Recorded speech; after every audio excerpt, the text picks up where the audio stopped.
तो अब जोशीमठ के लोग अपने घरों में आई दरार के लिए इसी टनल और यहां के पहाड़ों में किए जा रहे दूसरे काम को जिम्मेदार बता रहे हैं। हमारे संवाददाता विशाल पांडे आज इस टनल के अंदर तक गए। उन्होंने ये जानने की कोशिश की कि आखिर क्यों जोशीमठ के लोग टनल और उससे जुड़े प्रोजेक्ट्स को दरारों और जमीन खिसकने के लिए जिम्मेदार मानते हैं। यह रिपोर्ट आपको देखनी चाहिए।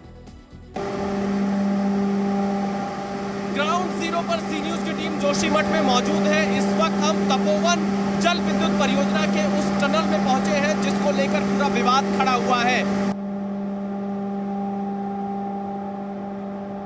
दरअसल स्थानीय लोगों ने आरोप लगाया है कि जो ये टनल बनाई जा रही है, ये पहाड़ काट कर टनल बनाए गए हैं, जिसकी वजह से पानी की धाराएं अलग हो चुकी हैं और इस वजह से जोशीमठ में जगह जगह मकानों में, दुकानों में, जमीनों में कटाव हो रहा है, जमीनें धंस रही हैं, मकानों में दरार आ रहे हैं। कहा यह जा रहा है ये सिर्फ एक छोटे से बेडरूम से मशरूम की खेती करके महीने का 50,000 कमा रही हैं। मशरूम खेती सीखनी है तो फ्रीडम ऐप को अभी डाउनलोड कीजिए। ये जो टनल बनाई गई है, ये जल विद्युत परियोजना के लिए बनाई गई है। लगभग 12 किलोमीटर लंबी यह टनल है जो कि जोशीमठ शहर के बीच से भी गुजरती है। ये तस्वीरें मैं आपको एक्सक्लूसिव सिर्फ और सिर्फ सी न्यूज पर दिखा रहा हूँ। ये टनल की तस्वीरें हैं। इसी टनल को लेकर पूरा विवाद बना हुआ है। क्या ये टनल जिम्मेदार है जोशीमठ पर जो संकट आ रहा है उसके लिए? जी बिल्कुल, यही टनल जिम्मेदार है। जब रेणी आपदा आई थी तब यहीं से जो पानी है वो अंदर गया था और लाखों घन मीटर पानी इसके अंदर था। जो पानी आज आप देख रहे हैं जगह जगह बाहर निकल रहा है और जोशीमठ को तबाह कर रहा है। गढ़वाल मंडल के कमिश्नर ने यह बताया है कि यहाँ तपोवन के टनल का काम रुकवा दिया गया है, लेकिन जब जी न्यूज की टीम ग्राउंड जीरो पर पहुंचती है तो यहाँ हमें मशीनों की आवाज अभी भी सुनाई दे रही है। मैं थोड़ी देर के लिए अपनी वाणी को विराम देता हूँ ताकि आप इस मशीन की आवाज को सुन सकिए। तो आप देखिए कि क्या यहाँ पर काम रोका गया है, क्योंकि सरकार के प्रशासन की तरफ से कहा जा रहा है कि काम को रोक दिया गया, लेकिन फिलहाल मशीनों की आवाज यहाँ पर हमें सुनाई दे रही है। हालांकि इसकी हम पुष्टि नहीं कर सकते हैं क्योंकि लोग हमें यहाँ पर दिखाई नहीं दे रहे हैं। टनल काफी लंबी है कि अंदर काम हो रहा है या नहीं। मेन वजह क्या लगती है जो दरारें आ रही है, ऐसा क्यों हो रहा है आखिरकार? क्योंकि एक वर्ष पूर्व भी यहाँ पर बोधासाव की प्रक्रिया चालू हुई थी। इसी नवंबर के महीने में हुई थी वो प्रक्रिया चालू। जिस वार्ड में अभी हम खड़े हैं, इसी वार्ड में गांधीनगर वार्ड इसको कहते हैं। लगभग एक वर्ष पूर्व इसमें लगभग 50-60 मकान बहुत तेजी से दरारें आई, बहुत तेजी धंसा हुआ है। उसके बाद एक वर्ष के बाद इसी वर्ष फिर नवंबर के महीने में पुनः जोशीमठ के दूसरे क्षेत्र में भी दरारें आना शुरू हुई हैं। लगभग अभी तो एक हफ्ता 10 दिन पहले जोशीमठ की जो तलहटी है उसके नीचे से पानी के 2-3 नए स्रोत निकले हैं। बहुत 10, 15, 20 इंच का पानी का वहाँ स्रोत निकले हैं। जगह जगह स्रोत निकले हैं। उससे पूर्व में स्रोत नहीं थे, मटमैला पानी उसमें आ रहा है। जब से पानी निकलना शुरू हुआ है तब से एक इलाका तो पूरी तरह से स्किप करने के कगार पर आ चुका है। और निसंदेह रूप से हमें तो ये लगता है जो NTPC की परियोजना, ये जोशीमठ जो शहर है इसके नीचे से इनकी 12 किलोमीटर की लंबी सुरंग निर्माणाधीन है। NTPC की जो परियोजना है, जल विद्युत परियोजना है, तो लगभग 6 किलोमीटर सुरंग काट चुके हैं। इनकी एक TBM मशीन इसके अंदर फंसी हुई है। लगभग 10 वर्षों TBM वहाँ फंसी हुई है। उस TBM को निकालने का प्रयास इनके द्वारा विगत 7-8 वर्षों किया जा रहा है। मुझे लगता है कहीं ना कहीं इन्होंने अगर छेड़खानी की है, जिसकी वजह से जोशीमठ का जो पानी जो अंदर का सोर्स था वो फूट करके निकल गया है। NTPC कहीं ना कहीं इसकी बोधासाव की जिम्मेदार है। जेपी कॉलोनी के पास पिछले 2-3 दिन पहले यहाँ पर पानी का एक ऐसा स्रोत ये शुरू हुआ है आना, जिससे लोगों की चिंताएं बढ़ गई हैं। आखिरकार ये पानी कहाँ से आ रहा है? क्योंकि जो यहाँ के स्थानीय लोग हैं उनके मुताबिक उन्होंने यह भी बताया कि जब वो घरों में सोते हैं तो उन्हें रात में पानी की आवाज़ें सुनाई पड़ती है। और ऐसी स्थिति में आप देखिए यहाँ पर पानी की पूरी एक अलग से धारा ही निकल आई है।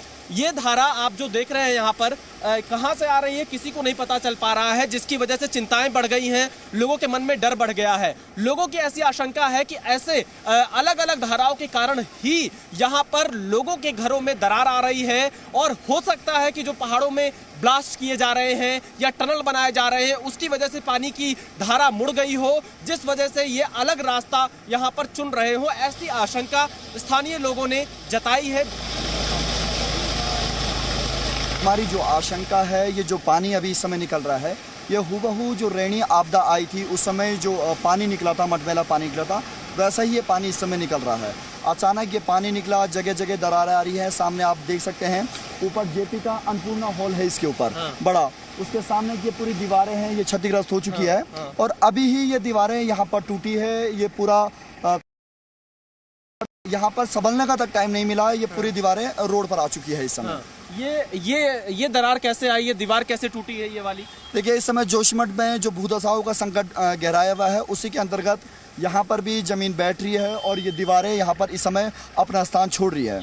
जोशीमठ में दरार की इससे बड़ी तस्वीर कोई और नहीं हो सकती है। इन तस्वीरों से आप अंदाजा लगाइए कि जोशीमठ पर कितना बड़ा खतरा आ चुका है। दरअसल ये जेपी की कॉलोनी है और जेपी कॉलोनी का एक बड़ा हिस्सा, ये जो दीवार का बाहरी दीवार का है, वो पूरी तरह से दरार की वजह से टूट चुका है। उसका जो पार्ट था वो टूट के सड़क पर आ चुका है। पहले पानी का रिसाव हो रहा था, उसके बाद यहाँ पर इस दीवार में दरार आई। न सिर्फ दीवार में, दीवार के अगल बगल भी जो सड़क है, उन सड़कों पर भी इसका असर दिखाई पड़ रहा है। आप देखिए, यहाँ सड़कों पर भी दरार आ चुकी है। ये दरार कब बढ़ जाए ये किसी को नहीं पता है।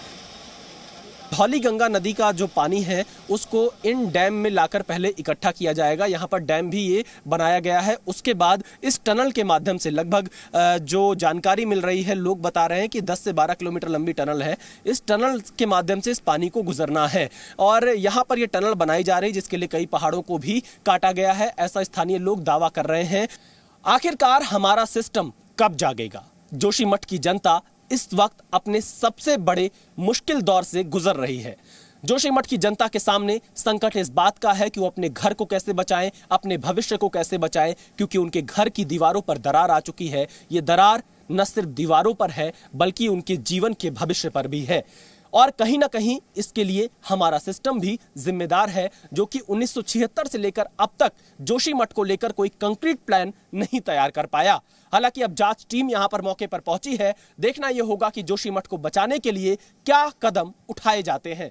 कैमरामैन एस जयदीप के साथ विशाल पांडे, जी मीडिया, जोशीमठ, उत्तराखंड। और सवाल यह भी है कि क्या कदम उठाए जाने में कहीं देरी तो नहीं हो गई, क्योंकि वो आशियाने जिन्हें बरसों से सजाया सवारा बनाया था, प्यार से मेहनत की कमाई से उनमें दरारें पड़ रही हैं।